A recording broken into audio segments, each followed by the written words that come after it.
Greetings! Welcome to Authentic Expressions. My name is Mee-Gaik Lim. Today I'm happy to have Zach Wilson co-present with me. The topic is pre-toxic habits, competition, criticism, and conceit.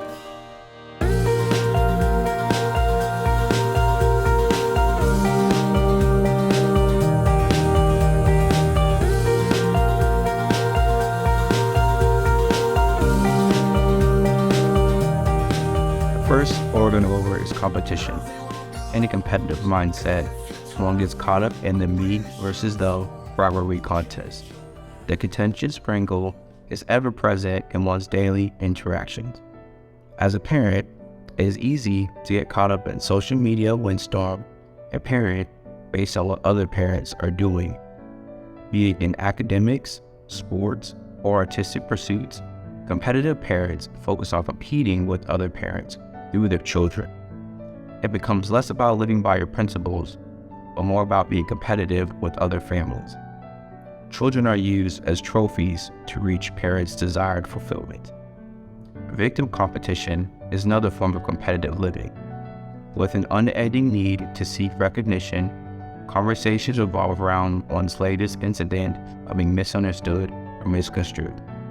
Their latest unfair treatment becomes the focus of discussions, or they get caught up in lamenting about life's agonizing journey or their latest suffering. True to the prevailing history of affliction, their storyline consistently reveals stories after stories of setbacks and defeat. The second toxic behavior is criticism. Do you constantly battle with the overpowering voice of the inner critic and complain about yourself? And you succumb to your own harsh, depreciating, denigrating, and disparaging rant? Do you readily resort to self-assault on minor infractions? Does your self-blame tirade parallel that of your parents? With the need to be perfect, you find yourself obsessing over the flaws in your performance. Because of your defended stance, you have a list of justifications to defend your mediocre performance. These denigrating rants may have further increased your cycle of helplessness and kept you at a stagnant place in life. Being sensitive about your abilities, you may have held yourself back academically, socially, and professionally. Over the years, you have wrapped your identity around a heavy cloak of shame and convinced yourself that you are effectively damaged. The tendency to hold yourself to these high expectations may be due to your unending need to meet these imaginary expectations from your parents. Because fear and guilt is right at the surface, it is easy to resort to self-blame when you have less than stellar performance. Years of disparaging judgment may have extinguished every ounce of spontaneous inquisitiveness or imagination within your soul. Even though you desire to get out of the sluggish stagnancy, you hide behind your inadequacies for fear of disappointing people in your close circle. After decades of caving into these stifling rants, these critical thoughts become your reality and it eventually defines you.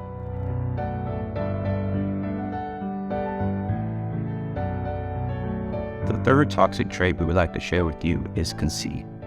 When parents or caregivers disregard and discount the emotional needs of their offspring, it sets the child on an unending search for attention. With an ongoing history of being dismissed and overlooked, an individual spends every ounce of energy searching for validation, attention, and acknowledgement. In interactions, little consideration is given to understand the interests and feelings of others. With an air of grandeur, they spend vast amounts of time promoting their successes and accomplishment. With an inflated self-centered ego, they view themselves as larger than life and as a cut above. At work, their projects rank high above others and takes precedence over other teams. At home, they monopolize the evening entertainment. In social settings, they strive to be at the center of attention. In closing, instead of being consumed by habits that wear on your being, Be intentional about creating habits that enhances your personal growth. Additionally, what you feed your soul often becomes your reality. Make it your responsibility to shower yourself with compassionate, nurturing beliefs. I would like to share with you some closing quotes. The first quote, "The way you talk to yourself creates your reality." The second quote, "You can't control everything, but you can control your positive attitude towards life." Thank you for watching this channel, and be sure to subscribe to the channel.